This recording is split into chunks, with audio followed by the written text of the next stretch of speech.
मालवन राज्य का सूरज धीरे धीरे पश्चिम की ओर झुक रहा था। नीले आसमान पर केसरिया रंग की परछाइयां फैलने लगी थी। महल की ऊंची दीवारों पर शाम की रोशनी कुछ इस तरह पड़ती थी मानो इतिहास की परतें खुद उजागर हो रही हों। राजमहल की सबसे ऊंची बालकनी में एक स्त्री खड़ी थी, रानी यशोदा। उम्र महज 25 वर्ष, पर चेहरा उतना ही शांत जितना कोई तपस्विनी हो। पतले होंठ, तीखी नाक और गहरी आंखें जिनमें जीवन के कई रहस्य छुपे थे। राजकुमार वीरभद्र की मृत्यु के बाद वो विधवा हो गई थी।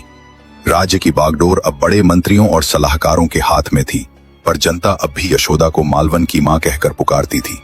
और रानी यशोदा ने धीरे से सिर उठाकर आसमान को देखा, कुछ सोचती रही, फिर बालकनी से लौटकर अपनी कक्ष की ओर बढ़ गई। राजमहल की रसोई में आज हलचल कुछ ज्यादा ही थी। कोई नया रसोइया आया था और नाम था अर्जुन। उम्र लगभग 30 वर्ष, दुबला पतला, पर चेहरा आत्मविश्वास से भरा हुआ। उसकी आंखों में न केवल भूख देखी जा सकती थी बल्कि उम्मीद भी। वो गरीब था, बचपन से ही झोंपड़ी में पला था। माँ एक समय की रोटी जुटाने के लिए दूसरों के घरों में बर्तन मांजती थी और अर्जुन वहीं से मसालों की खुशबू चुराया करता था। उसे खाना बनाना विरासत में नहीं मिला था, पर उसने हर स्वाद, हर गंध को आत्मा से महसूस किया था। राजमहल में काम पाने के लिए अर्जुन ने कई दरवाजे खटखटाए थे, पर आज वो यहां था और उसके पहले दिन ही उसे रानी के लिए विशेष भोजन बनाने को कहा गया। रानी यशोदा ने जब भोजन का पहला निवाला मुंह में डाला तो उसकी आंखें कुछ पल के लिए बंद हो गईं। वो कोई साधारण खाना नहीं था, वो संवेदना थी। खाने में ऐसा स्वाद था जिसे शब्दों में पिरोना कठिन था।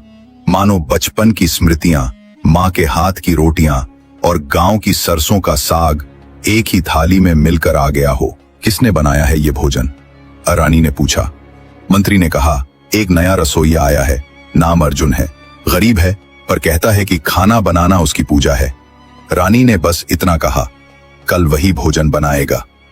रात को जब अर्जुन अपने कोठरी में बैठा था तो उसे विश्वास ही नहीं हो रहा था कि रानी ने उसकी बनाई थाली को सराहा है।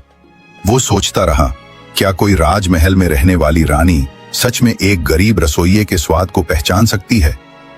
अर्जुन के पास एक पुरानी लुंगी, एक झोला और माँ की तस्वीर थी। बचपन में जब उसकी माँ भूख से मर गई थी, तभी उसने कसम खाई थी, अब मैं ऐसा भोजन बनाऊंगा जिससे लोग न केवल पेट भरें बल्कि आत्मा तक तृप्त हो। रानी यशोदा को रात नींद नहीं आई। उस थाली में ऐसा कुछ था जिसने उसके भीतर की नीरवता को हल्का कर दिया था। वो सोचने लगी, इस अजनबी रसोइये में कुछ तो है, उसका स्पर्श मेरी आत्मा तक पहुंच गया। उसी रात रानी ने आदेश दिया, कल से अर्जुन को महल की अंदरूनी रसोई में रखा जाए। ये आदेश साधारण नहीं था। रसोइये को भीतर बुलाना, खासकर विधवा रानी के निजी महल में, बहुत बड़ी बात थी। महल के बुजुर्ग मंत्री और रक्षकों की भौहें तन गईं। मालवन का सेनापति जयसिंह, जो रानी यशोदा से गुप्त रूप से विवाह करना चाहता था, ये सुनते ही क्रोधित हो गया। उसने कहा, एक नीच रसोइया अब रानी के इतने करीब होगा? ये राज्य की मर्यादा के विपरीत है। वहीं प्रधानमंत्री वसंत राय, जो रानी के प्रति सच्चे मन से समर्पित थे, उन्होंने अर्जुन को सुरक्षा दी। कहा, उसके हाथों में स्वाद नहीं, वरदान है, हमें उसे खोना नहीं चाहिए। अर्जुन अब रोज रानी यशोदा के लिए भोजन बनाता, हर दिन कुछ नया, कुछ अनोखा, और हर दिन रानी की आंखों में एक नई चमक लौटती। वो अर्जुन को कभी आमने सामने नहीं देखती थी, पर उसके द्वारा बनाई गई हर चीज में वो उसे महसूस करती। एक दिन जब बारिश हो रही थी और रसोई की छत टपकने लगी थी, रानी ने स्वयं वहां आकर उसे छाते की छांव दी। रानी, आप? अर्जुन चौंक गया। रानी बोली, भोजन वही उत्तम होता है जिसमें प्रेम और श्रम बराबर हो, और तुमने दोनों दिए हैं।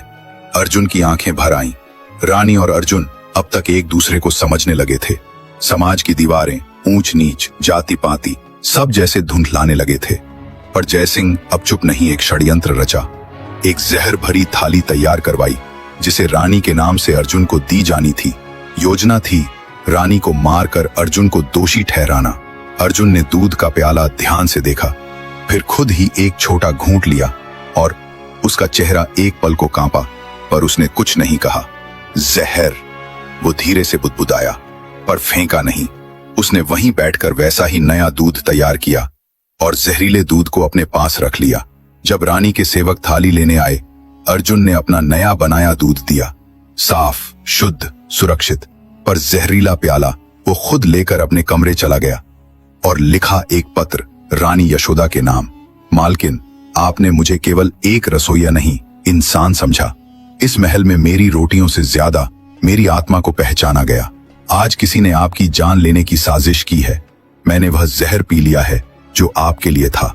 अगर सुबह मेरी सांसें न रहें तो बस इतना जान लीजिए, इस गरीब ने पहली बार प्यार महसूस किया और वह आप थी, अर्जुन। अगले दिन अर्जुन को बेहोश पाया गया। रसोई की फर्श पर गिरा, चेहरा पीला, आंखें बंद। डॉक्टर बुलाए गए, पर जहर बहुत तेज था। रानी यशोदा दौड़ती हुई आई। अर्जुन को देख उसकी आंखों से आंसू बह निकले। तुमने क्यों पिया अर्जुन? उसकी आवाज कांप रही थी। सेवकों ने पत्र दिखाया। रानी के हाथ कांपने लगे। उसने पत्र सीने से लगाया और वहीं जमीन पर बैठ गई। उसी क्षण वसंत राय और कुछ भरोसेमंद सैनिकों ने जयसिंह को घेर लिया। कड़ी पूछताछ हुई। भोला काका की गवाही, जहरीले सुराही की पहचान और अर्जुन के खत ने सारे पर्दे खोल दिए। जयसिंह को गिरफ्तार किया गया। दरबार में रानी ने स्वयं उसका न्याय किया। सैकड़ों दरबारियों के सामने वो बोली, राजा की विधवा होने का अर्थ ये नहीं कि मैं निर्बल हूं। मेरी चुप्पी को मेरी सहमति समझना भूल थी। जयसिंह ने न केवल राज्य के खिलाफ साजिश की, बल्कि एक निर्दोष जीवन का अंत करने की कोशिश की। इसका दंड मृत्यु नहीं, तिरस्कार है।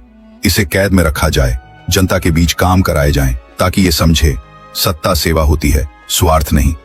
तीसरे दिन जब सबको उम्मीद थी कि अर्जुन अब नहीं बचेगा, उसकी उंगली हिली। रानी 3 दिन से उसके पास बैठी थी। जब अर्जुन की आंखें खुली, उसने पहला शब्द कहा, आप ठीक है ना? रानी हंसी और रो पड़ी। हाँ अर्जुन, मैं ठीक हूं, पर अब तुमसे दूर नहीं। राज्य के नियमों के अनुसार रानी का विवाह नहीं हो सकता था। मैं विवाह नहीं कर रही, पर अब अर्जुन को इस महल का प्रधान रसोइया नहीं, मालवन सेवा न्यास का अध्यक्ष बनाया जाएगा। अर्जुन ने मना किया, मैं प्रेम के बदले पद नहीं चाहता। रानी मुस्कुराई, तो प्रेम ही लो। वर्षों बीत गए। मालवन अब एक शांत, सुखी राज्य बन गया। हर गरीब को भोजन मिलता, हर मेहमान को सम्मान। महल के बगीचे में एक छोटी रसोई बनी थी, प्रेम भोग गृह, जहां रानी यशोदा और अर्जुन हर पूर्णिमा को गरीबों को खाना परोसते।